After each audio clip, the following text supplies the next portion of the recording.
Maintenant que toutes les marges ont été mises, alors petit nota, il y a un seul mur où j'ai pas de marge. Et oui, comme j'avais pas de plancher autour de chaque côté, je ne sais pas quand est-ce que je le ferai, donc il est un peu particulier pour le coup.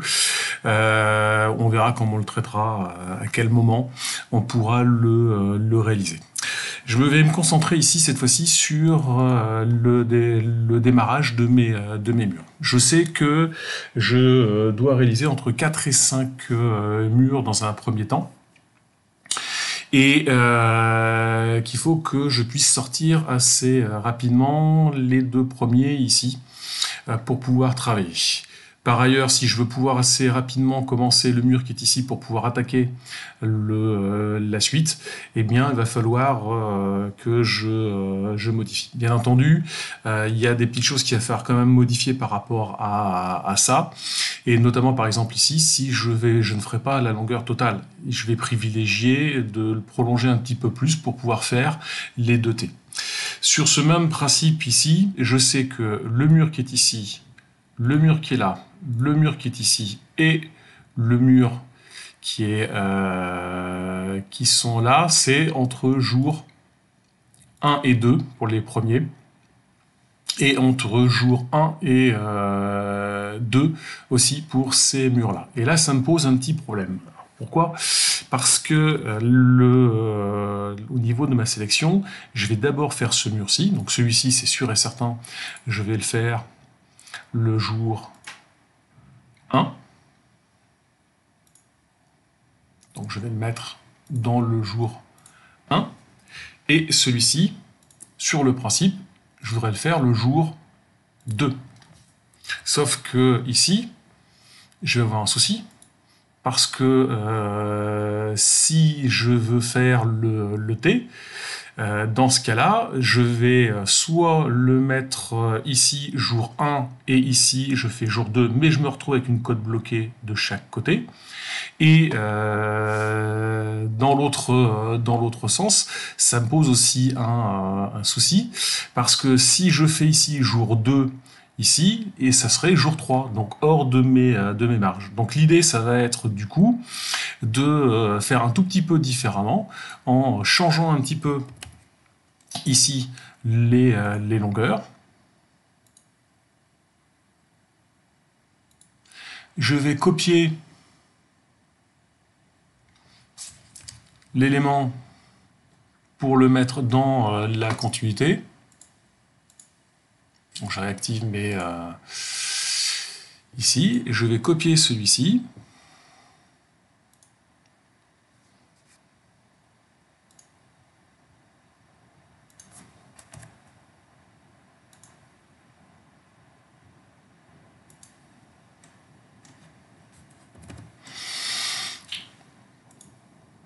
Et celui-ci, je vais le raccourcir. Donc celui-ci, ce sera le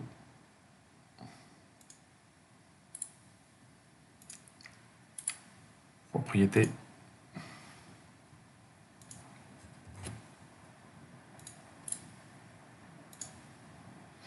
Ce sera le mur B.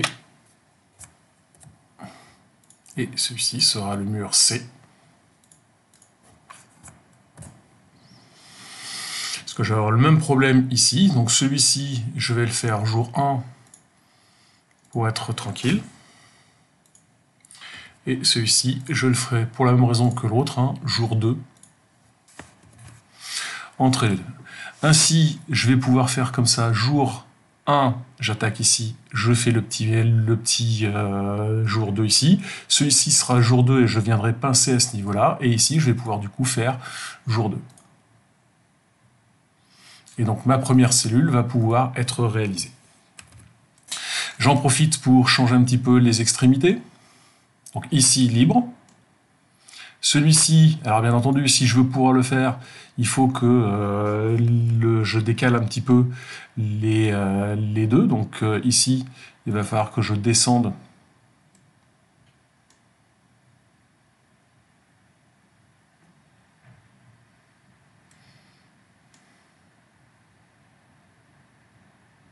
sur au moins 1 mètre. Alors pourquoi 1 mètre ? Parce que donc je serai libre. Par contre, le deuxième sera forcément pincer. On va essayer de le prendre correctement. Celui-ci sera forcément pincé. Alors pourquoi? Parce que celui-ci, du coup, se fera éventuellement le jour 2, on en discutera éventuellement quand on verra les quantités, d'accord? Et j'ai besoin de faire une amorce suffisante pour ne pas être gêné au niveau de l'exécution. Notamment, c'est ici qu'on va avoir ce petit souci principalement, parce que si je fais jour 1, ici, le travail, ici, j'aurai assez de longueur, mais par contre, je risque d'avoir un petit souci avec la zone qui est ici, avec les deux matériels, les deux banches qui risquent de se télescoper l'une par rapport à l'autre.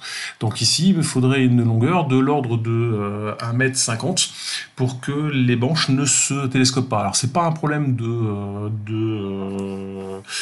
c'est pas un problème de l'emplacement de la banche en elle-même, mais des équipements de la banche derrière, des passerelles qui risquent de se télescoper et de gêner au niveau de l'exécution. Or, on sait que l'emprise d'une banche, c'est de l'ordre de 3 mètres pour, quand elles sont ouvertes. Donc, on va ici considérer 1,50 m à droite et 1,50 m à gauche, de façon à pouvoir travailler. Sur le même principe ici, je vais venir pincer celle-ci. Je fais un double clic pour pouvoir facilement modifier les entités. Celle-ci, du coup, elle est bloquée puisque je viens me mettre contre. De l'autre côté, pareil, je serai donc, du coup, jour 2, que ce soit la bonne couleur quand même, avec ici un bloqué.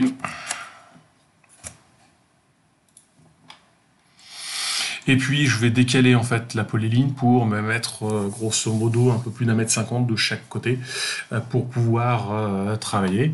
Et ici, pareil, il faudra que je remonte mon mur de façon à pouvoir ensuite pincer l'autre partie du mur. Donc là, maintenant, il va falloir regarder un petit peu si, par rapport à mes 20 mètres carrés, je suis à peu près cohérent ou pas en termes de quantité. Donc là, j'ai 6 plus 5, ça va faire, on va dire, 12 pour l'instant. Un bon 11, on va dire. Ici, je m'aperçois que du coup, j'ai pas forcément besoin de mettre 2. Donc je vais en supprimer un sur les deux. Et je vais venir l'amener jusqu'ici. Donc on va être à 12. Plus encore 5 mètres. Bon, ça veut dire que j'ai ici la possibilité d'augmenter encore un petit peu la longueur pour pouvoir être à peu près à 20 mètres linéaires et essayer d'optimiser mes quantitatifs. On va faire ça comme ça, progressivement, pour résoudre l'ensemble de nos problèmes et répartir l'ensemble de nos murs de manière optimum. La prochaine fois, on va extraire et on va pouvoir exploiter ensuite pour déterminer les longueurs de banches.